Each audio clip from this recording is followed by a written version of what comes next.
Hello everybody, this is Arwen from Even Star. Been a little while since I've done a Facebook Live.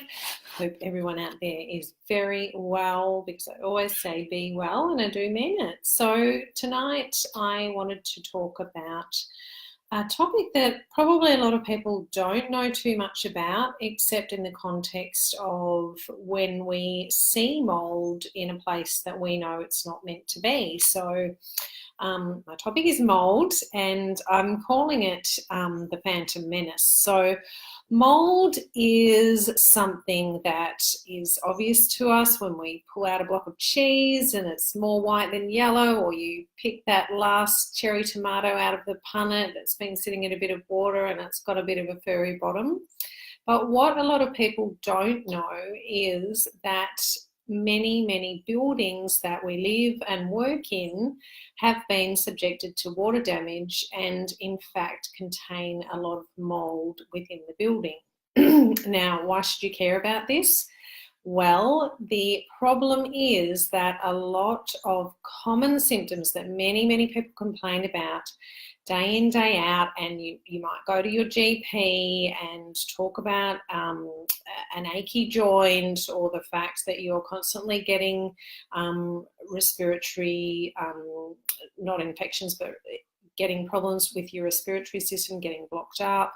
You might have an eye that won't stop running, ringing in your ears, just fatigue in general. So all of these really common symptoms that many people have can be caused by mould. And if you go to a GP and talk about the fact that you've got these symptoms, then it's highly likely that they're not going to know that this could be caused by mould. And of course you won't either. So I wanted to do my little bit to try and get the message out there about this.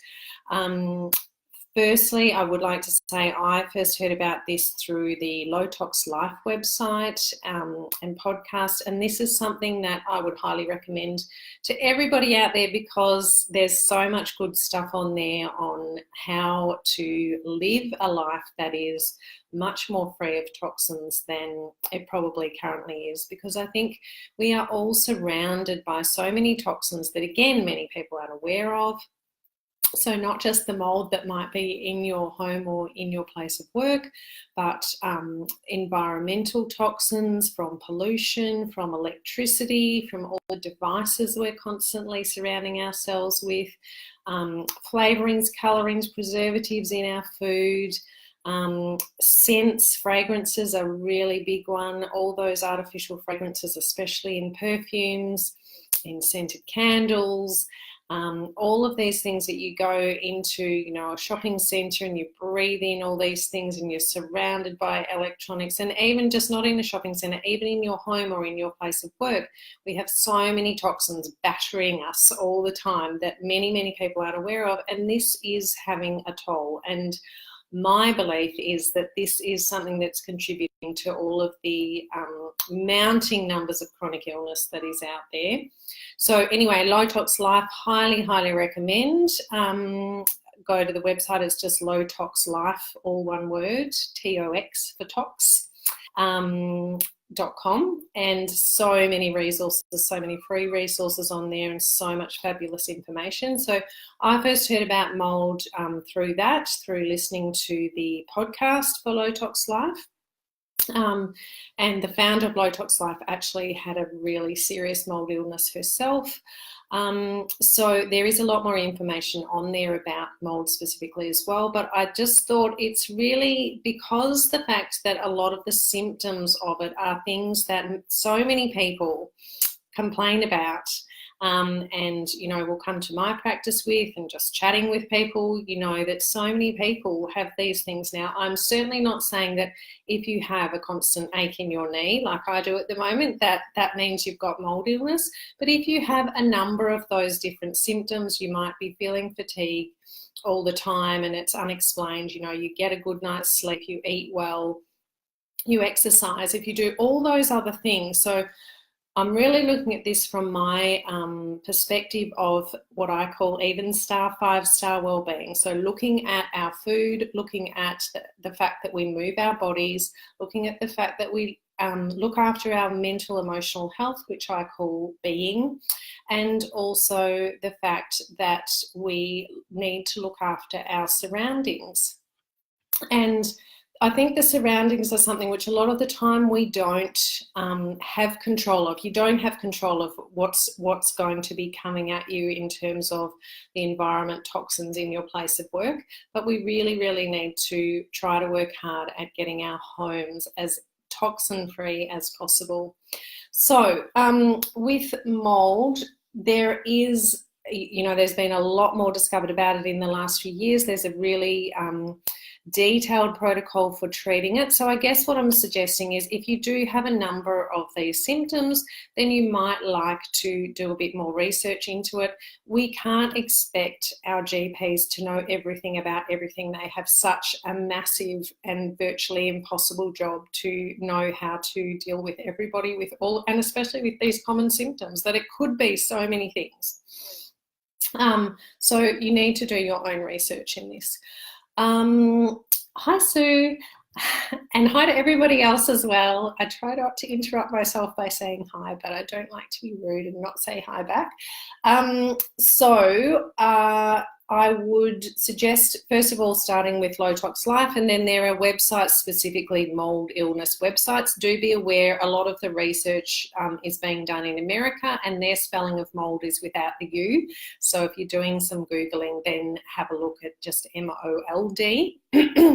So what happens is, the other alarming thing about it is that 25% of the population is genetically predisposed to not be able to produce the right antibodies to deal with mould. Now, we can only assume that this is people who their genetic background going way, way back generations didn't come from places where there was a lot of damp. So they probably don't have that in their genetic makeup for that reason. Anyway, 25% is massive. 25% of the population, a quarter of the population, won't be able to deal with mould if they are subject to it.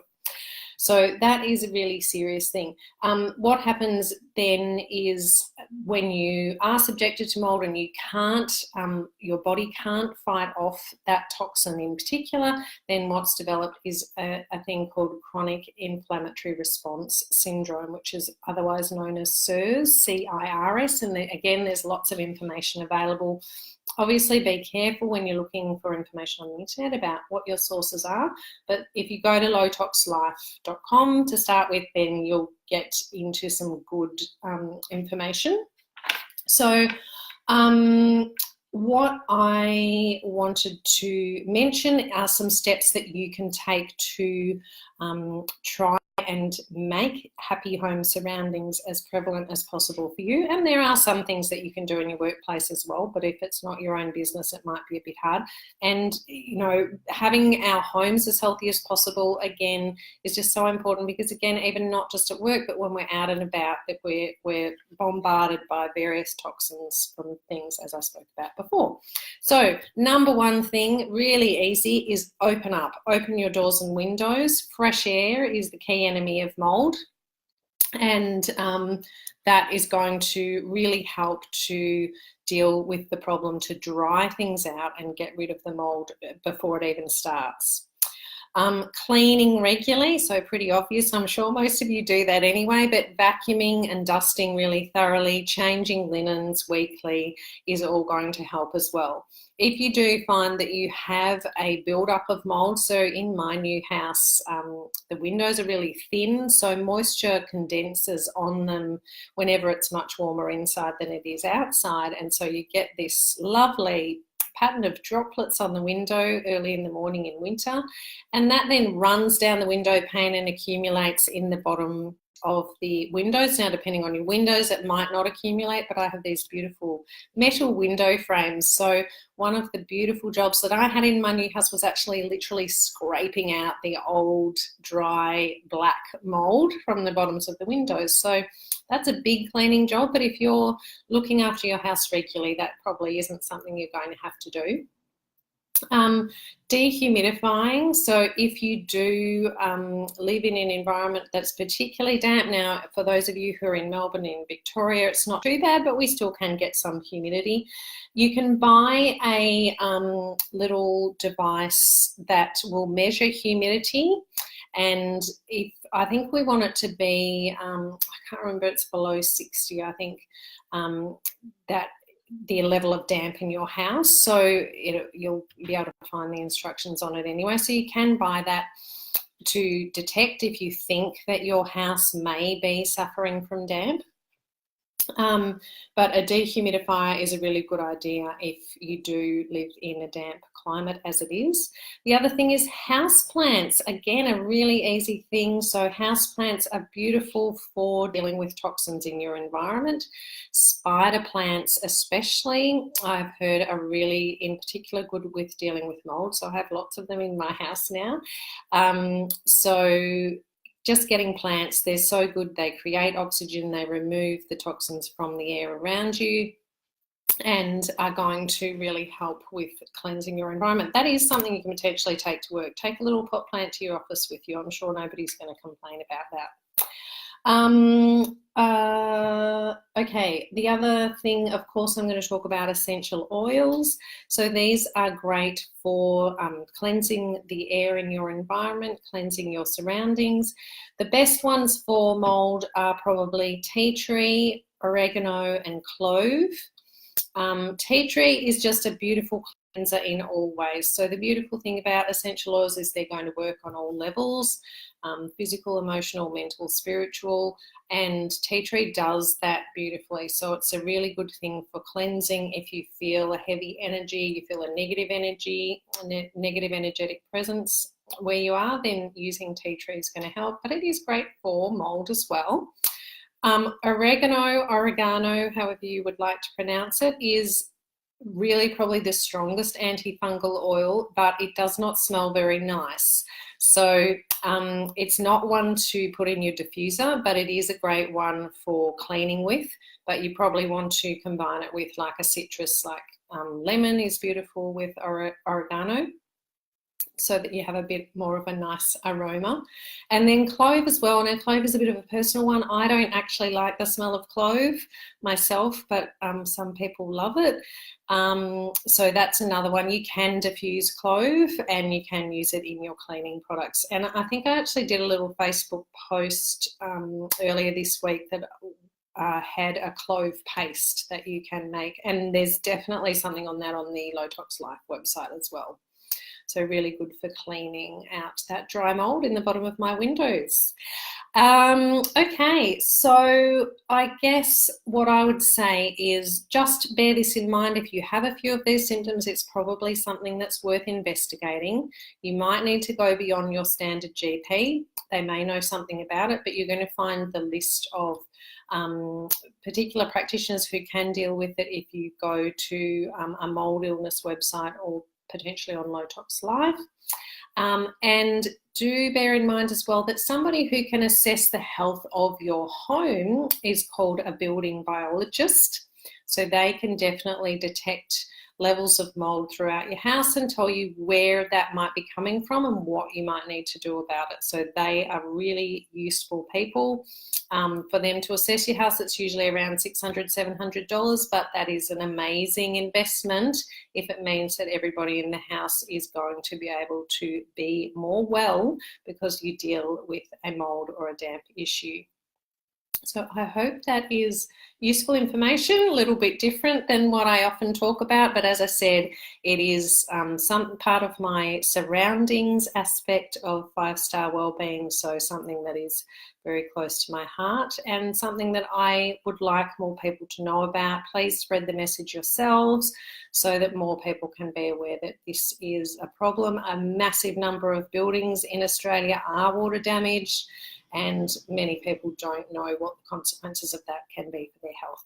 So I hope you are all well, and I will talk to you again soon. Feel free, please, to contact me if you have any more questions or you want to know more about anything that I've spoken about tonight. Bye.